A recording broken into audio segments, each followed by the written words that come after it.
Good morning. मैले चाहिँ आज तपाईँहरूलाई के देखाउन लागिरहेको छु भने होइन 10 गते मैले खोर्सानीको दल राखेको थिएँ। उम्री उम्रिन आज हेरौँ है। आज फागुन 2 गते भयो, 29 को महिना हो। कति दिन भयो भने लगभग 10, 20, 21 दिन भयो। 21 दिन भयो। 21 दिनमा उम्रिन्छ हेरौँ है। यहाँ मैले राखेको चाहिँ यसरी प्लास्टिकमा उम्रिन छ कि के हो। यत्रो दिनमा त उम्रिनु पर्ने हो। उम्रेछ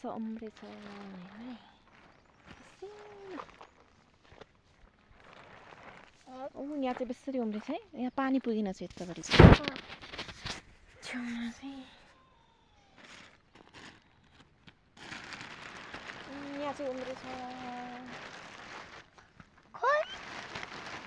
छेउछेउमा उम्रेन छ हो। यतातिर उम्रेन छ। यो साइडमा चाहिँ त्यो बिचमा चाहिँ उम्रेछ।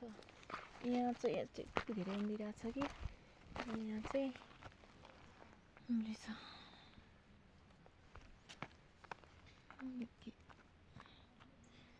ल देख्न सक्नुहुन्छ उम्रेछ है। उम्रेछ। कति किनेर लाउनु यसपालि चाहिँ आफै उमारेर लाउने भनेको। तर खोर्सानीमा चाहिँ एकदम धेरै रोग आएको छ।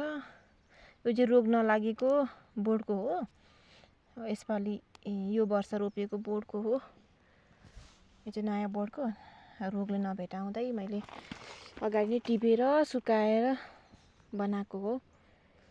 हेरौँ कस्तो हुन्छ।